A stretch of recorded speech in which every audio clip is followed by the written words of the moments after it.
I'm coming back to you, T. Because listen, so T said, do you really want to be in a full blown relationship with two women, or do you just want to have sex with two people? Uh, Both. So what gives a deep nigga though? Like a nigga that be outside, a nigga that kills people, and y'all drunk, and he drunk. Y'all done probably went to a little party when you got that little shit on. And you know you got that little shit on. Y'all done, he done brought you back to the house, or y'all done came back to the house or whatever. And you can't unzip my dress. Ooh, shit. I don't give a fuck. I'm just a freak. Hell yeah. What are friends for? So I was gonna do the most. Get a hold of it. Get somebody to my hands thing. But I ain't want them to show off and do all the runs and stuff I do for me. I know, ain't that mean?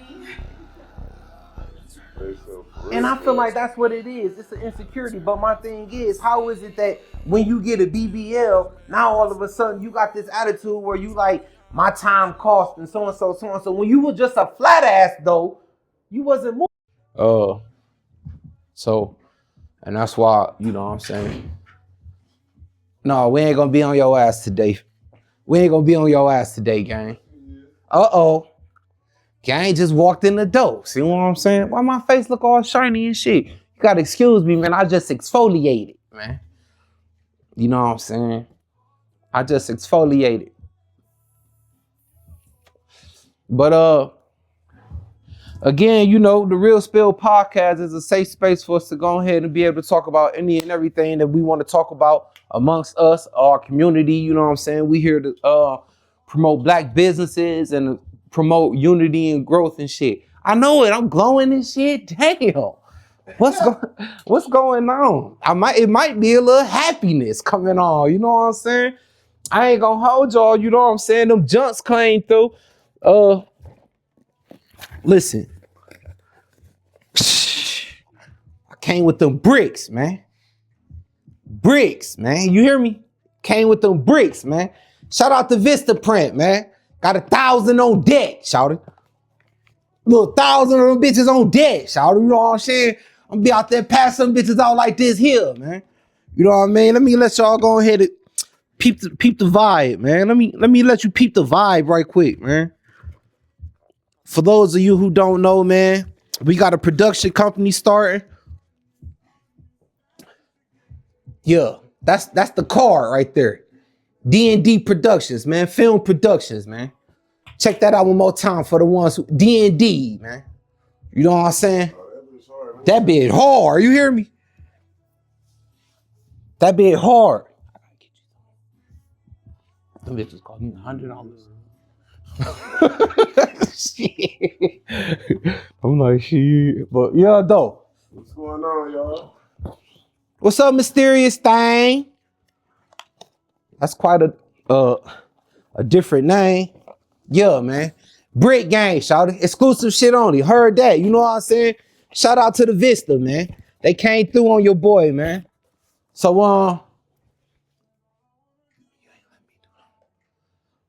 oh, well, I ain't even know, Don. I mean, you got so many projects you got going on, you know what I'm saying?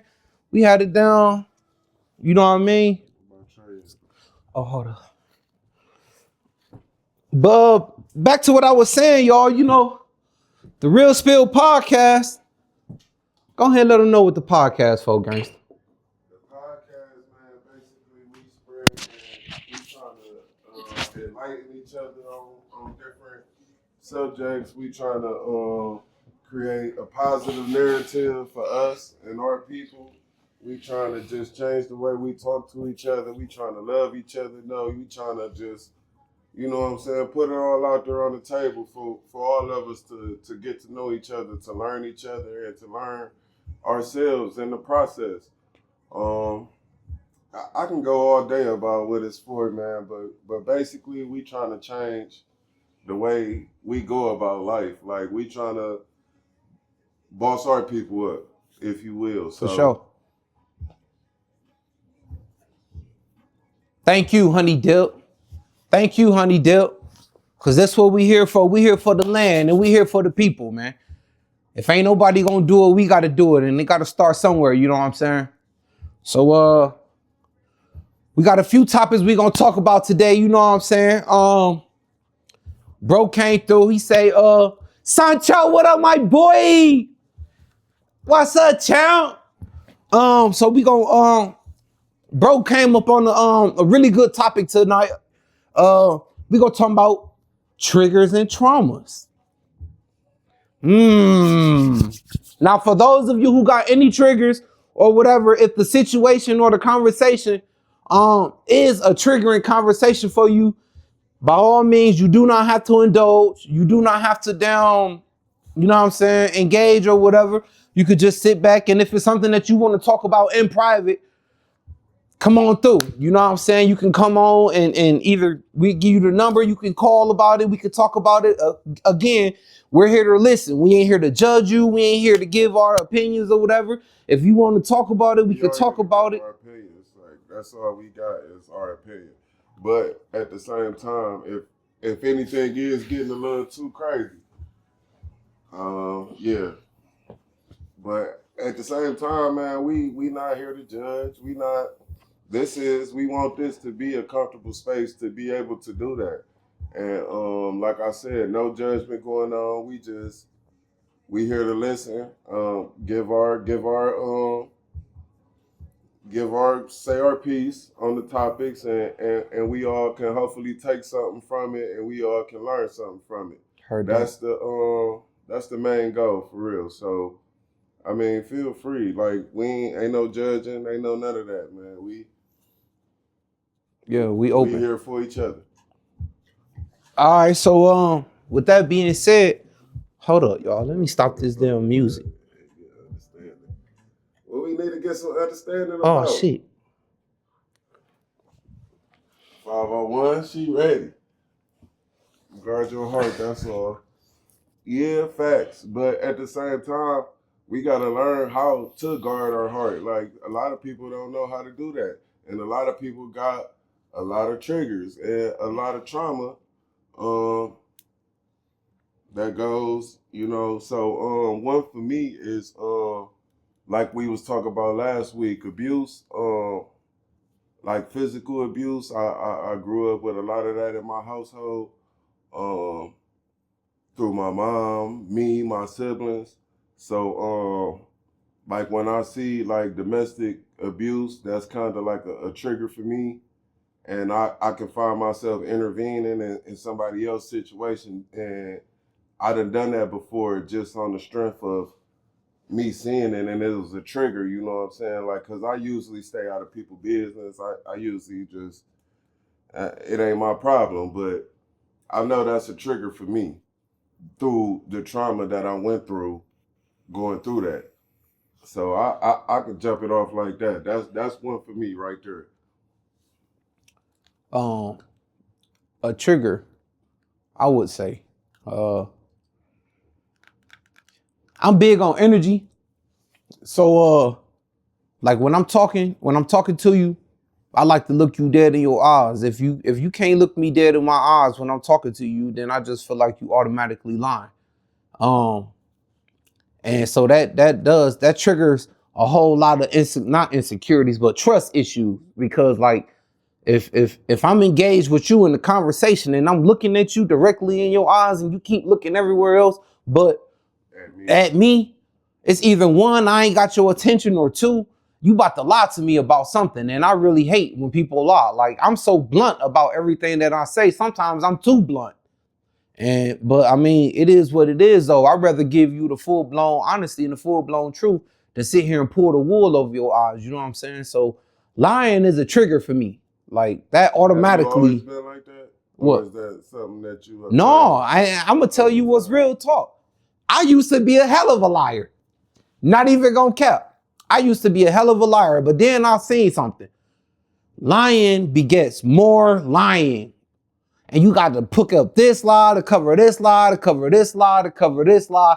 And it's just annoying, bro. It's exhausting. You can't even keep up with your own lies. You know what I'm saying? And I used to do that because, for one, I was insecure as fuck and I was a fat kid. And I just felt like I just always had to lie. You know what I'm saying?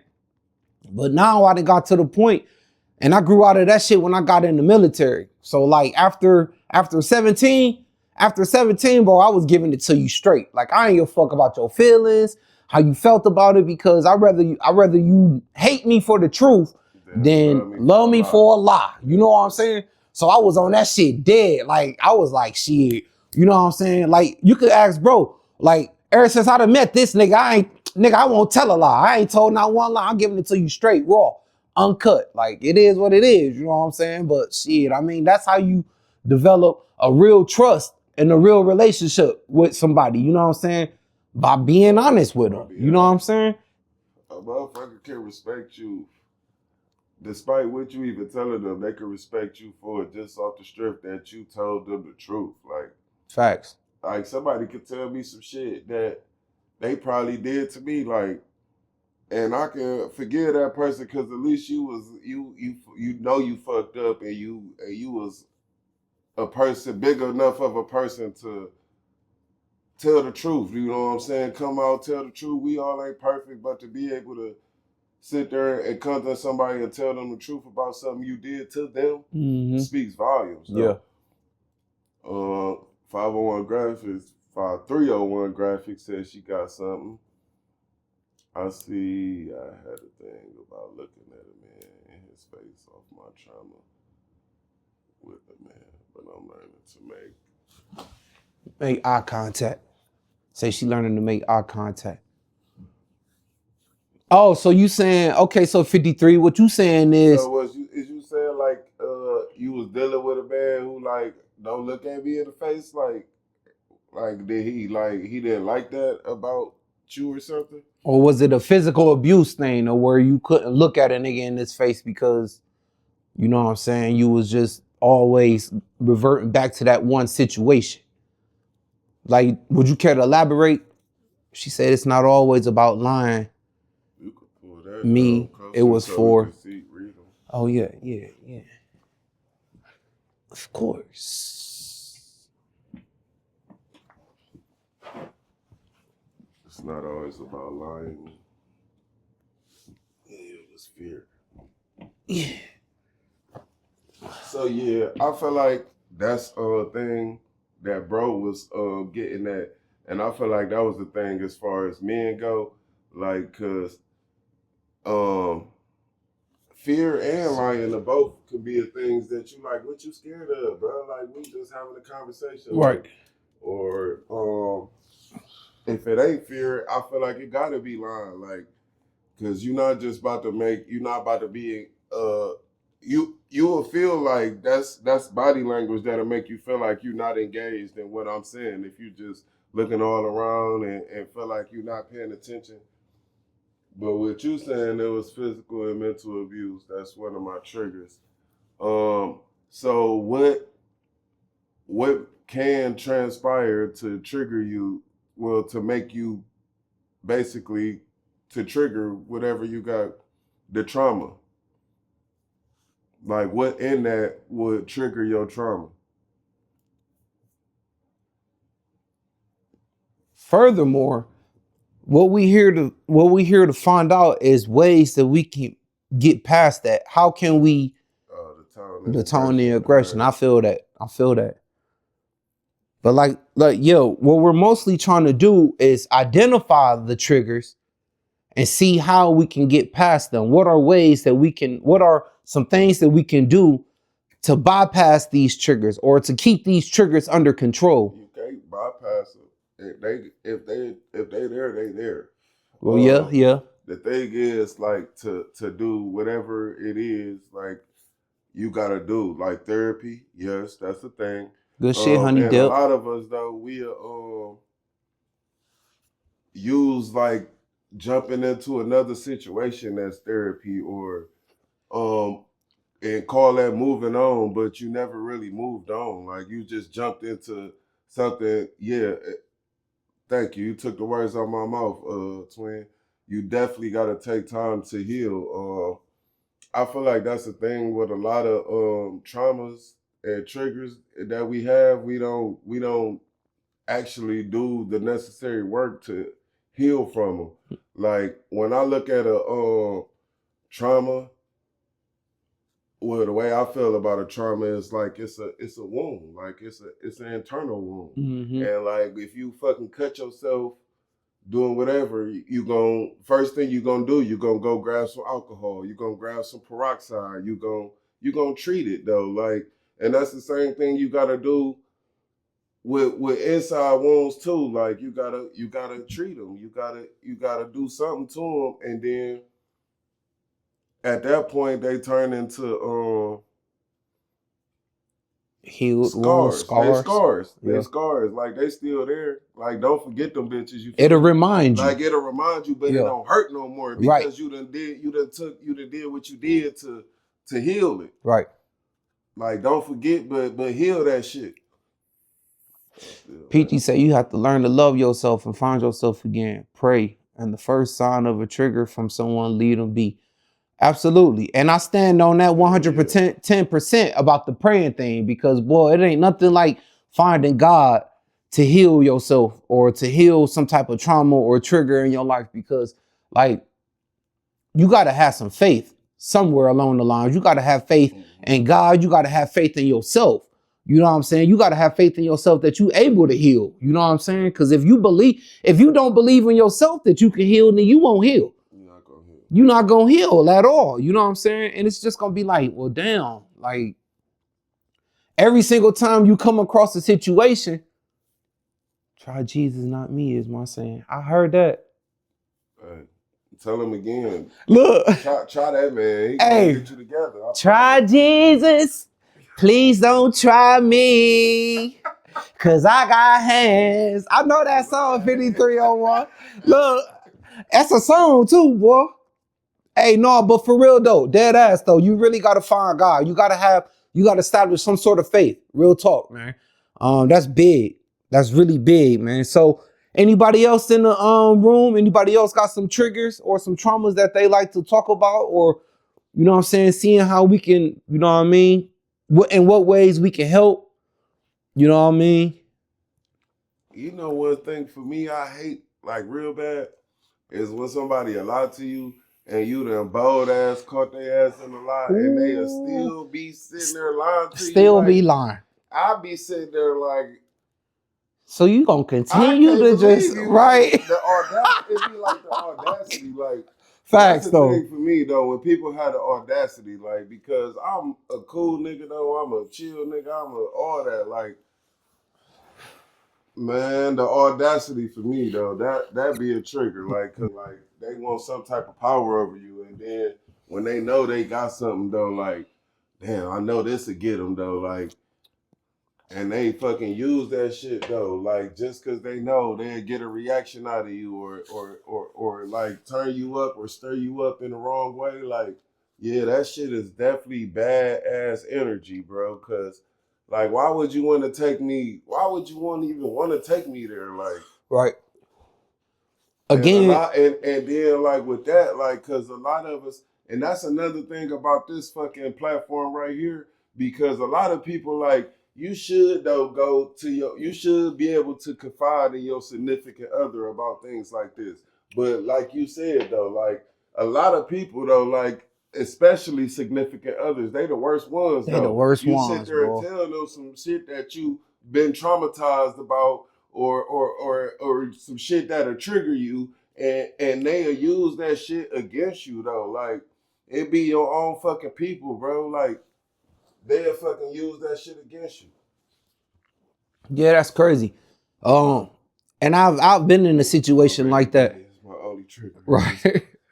Hey, I ain't gonna hold you. Like my first baby mama, she so it was a point in time in my life where I was going down a really shitty road. You know what I'm saying? I ain't even gonna hold you. And because we all here and I feel like we family, I could be honest with y'all. Like I said, I was wilding out. You know what I'm saying? Popping pills and shit. You know what I'm saying? I used to do a little skiing, hit the slopes every now and then. For those of you who don't know what hit the slopes is, you go Google it, because I'm not finna, right? So look, I used to, I was Olympic skier out this bitch, you hear me?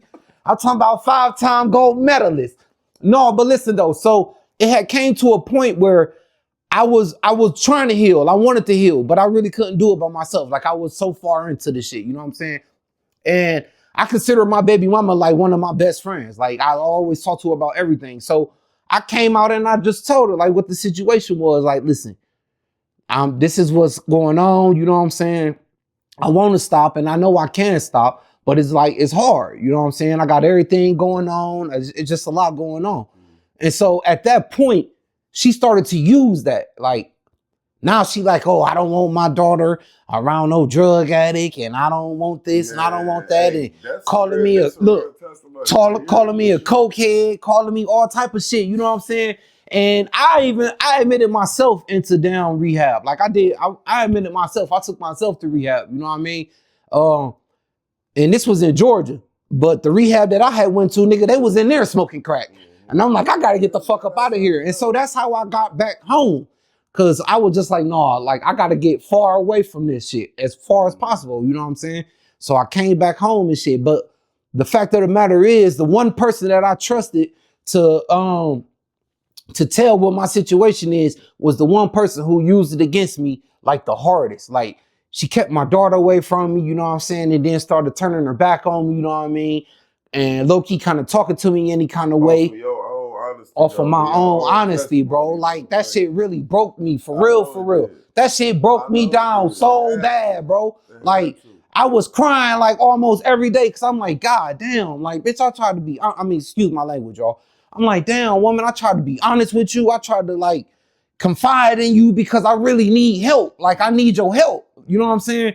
And instead of you trying to help me, you took it as I'm finna use this against this nigga and I'm finna badger him and break him down. And she did. She broke me down to my last, bro, and broke me down like I'm talking about for real. But man, that's hard though, bro. That's why I'm back, baby. Say, like that really is hard to have somebody that you feel like you can come to about something, and then they turn around and use that shit for negative energy upon you though. Like that's the worst feeling though ever, and then it can turn you away from ever opening up to somebody again. Exactly. And that's what I feel like a lot of us been through though. And that's why a lot of us are scared to open up to people, man. And then that affects us in the long run when we actually sitting there and trying to establish something with somebody, but we so emotionally detached though because we so emotionally damaged that we don't want to fucking experience that shit again. We don't want to go through that shit again. Like, and people do need these type of places though, like to come and be able to talk. God is the, no offense, maybe that was Honey Dip. You needed for sure. You right but though. Honey Dip though, like to get back to you because I did want to ask you a question though. What makes your baby daddy? Makes your baby daddy your trigger? Right. If you care to elaborate. Right. And if you don't want to type it, you know, you can join in. Like it ain't nothing. You can pop right in. Come on and request a video feed. We here. You know what I'm saying? But yeah, Peachy though, being cautious though, and then just being straight up like I'm not even going there with nobody, because some people would just block that whole part of their life off. Look, I'm not telling nobody else ever again. I'm not thinking about it again. I'm not. But you really, that shit really never go nowhere. Like, so you sitting there trying to cut it off though because of what somebody else did to you, like that be a thing too. We gotta just like do the self work. Like I feel like we all starting to come together on though. Like that self work, a motherfucker. Yeah, for sure. So I see a couple new people that joined in. If y'all don't know what's going on, man, this is a safe space, man. The Real Spill podcast, man, to create unity within the community. So make sure you go out and you tell other people who need to talk about anything that they can pop in and you know what I'm saying? We discuss certain issues. We got new topics all the time, man. We just, you know what I'm saying? We came here. This for the people. Like my son was his. We did the test and my son was.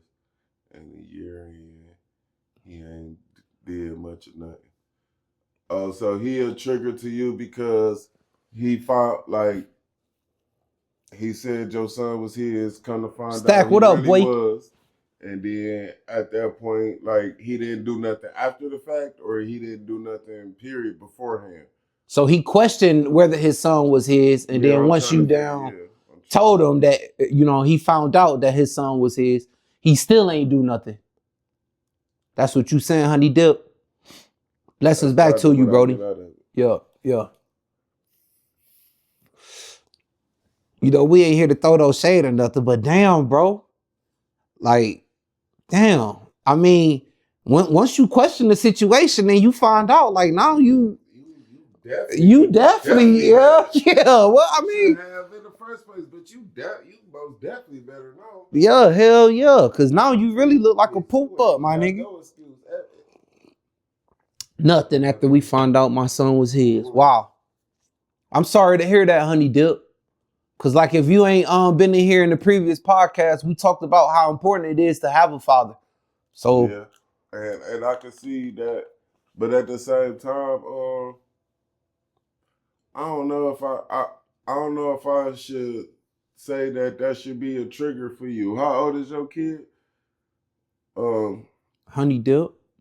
Cause at this point, if he ain't did it, if he ain't doing it, it's time to like just go ahead and X that whole part of the situation out of it. Like I feel like once you know somebody, 3. once you 3 years is definitely enough time. I don't know how long it's been since he actually knew that the kid was his, but once you see where somebody going, like you gotta just let that person be that person. At the end of the day, to keep on holding on, that's a trauma. Like we talk about, like if he gonna be there, he gonna be there, and your kid got a whole ass life to live. Like, and you gonna hold that trauma for the rest of your son's existence. Like every time you look at him, you gonna think about that. Like that's something that you gotta like heal from yourself and accept that that's the person that he is. And if it was to change, then that's a bonus. That's a plus. But to expect what should have already been expected and is not there, like it's time to, all right, now you gotta I need move to forward. reevaluate my feelings though, and reevaluate how I'm gonna take the situation, because obviously he don't give a damn though. So why let it consume your energy when it ain't even consuming his though? Like you gotta figure out a way to, all right, like that was something that I had in my mind that should have been going on, and it didn't. And right, wrong, or indifferent though, like people gonna be people. So with that being said, you gotta be that person to yourself to say, all right, well, this is that, and let's just go ahead though. Like I'm gonna just move accordingly, kind of thing. And it's not just cut and dry shit like that. It take work. It does. But the first thing is accepting that that's who that person is, instead for like, cause in my experience though, like with some traumas I done been through, it'll be about people. And you'll be like, how could this person think like that? And how could this person really like move like that? But in all reality, that's just how people is built. Like everybody ain't the same. So you gotta accept that person for who they is though, but at the same time move on with your life as the person that you is though. And the only way you gonna do that 100% is dealing with that shit, deading that shit, and moving on from that shit. Like I no like matter to touch how you on gotta something do it. About that situation, Honey Dip, and don't take no offense to this, babe, at all, I swear. But there is gonna come a point where you're gonna look at your son and he's gonna remind you of your baby daddy.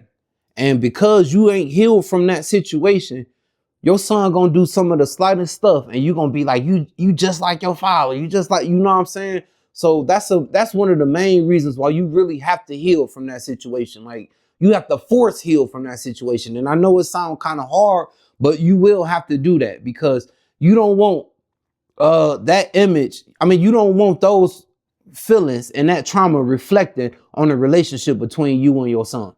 Like that's the last thing that you want. And I promise you, I have seen it so many times where it be that situation. And the first thing a mother might say is, you act just like your daddy. You act just like your daddy. And because you saying that, you thinking of all the fucked up things that this man has done or why he ain't here. And that shit just triggering you to down pour those feelings down onto your kid.